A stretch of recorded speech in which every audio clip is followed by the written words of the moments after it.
what do you see as primary nodes of shared understanding in the academy today around this idea of mind-liberating education?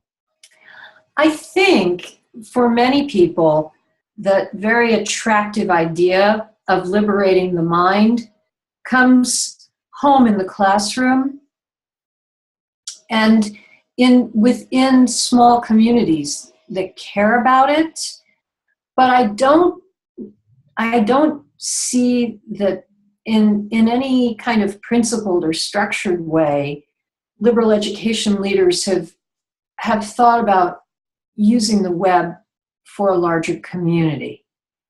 I know I don't want that to come across as a negative thing, but if you think about the way LEAP is structured, there's a set of essential learning outcomes: the knowledge, the skills, the personal and social responsibility, and the capacity to integrate it all and bring it together. That's a framework. That's liberal education.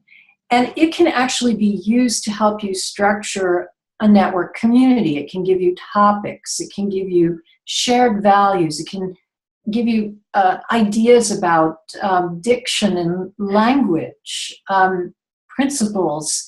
It's a way to think about organizing pedagogy. Now, I just haven't seen as much attention to those learning outcomes, which, as far as I can tell, everybody agrees are great. They're broad, but they're great. Somehow that hasn't influenced the communities of practice that are developing in what I'll probably overgeneralize as the open learning movement.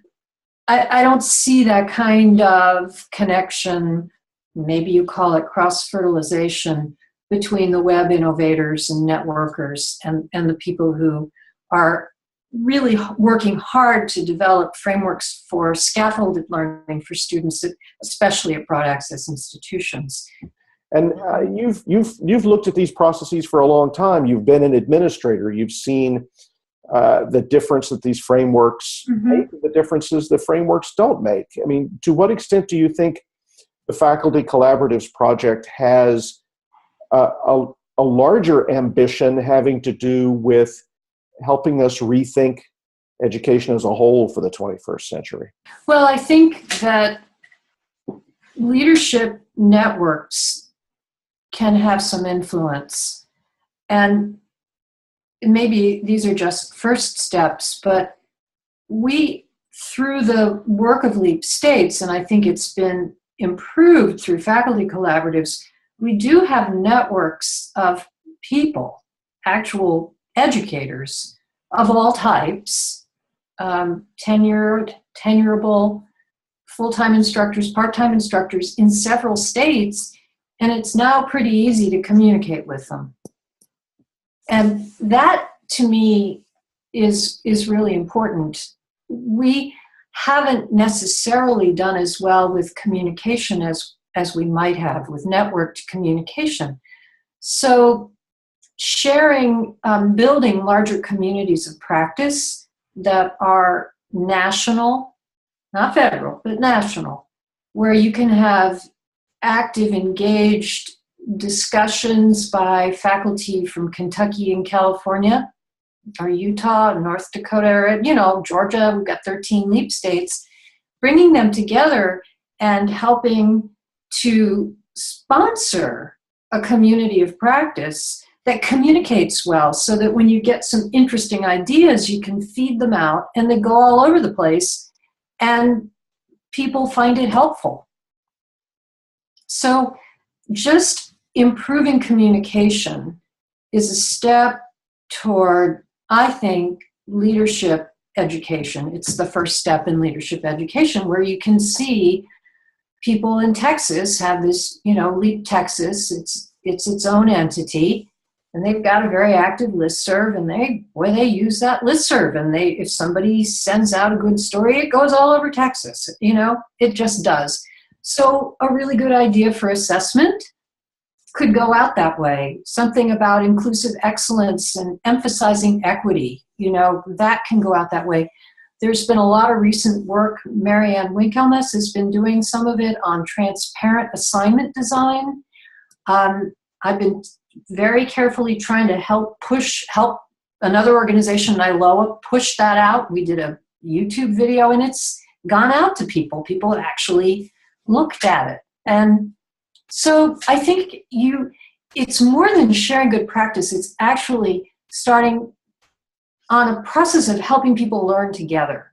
So they want to be part of a network because there's some excitement in the learning that you do when you're in that network. It seems to me we're just at the beginning of understanding how to make learning communities on the web be robust enough to have their own lives. But I really would like to see that.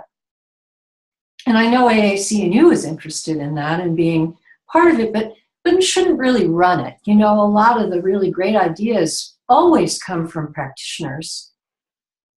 We've had a century of lifting up and sharing great ideas other people have invented. I mean, we've been very good, I think, at AAC&U, not royal we, I mean all of the staff over the years, looking out at what people are doing and discerning, that looks like a really good practice. We should share that with other people. And we do it through our publications, through our static website. This is just a basic idea.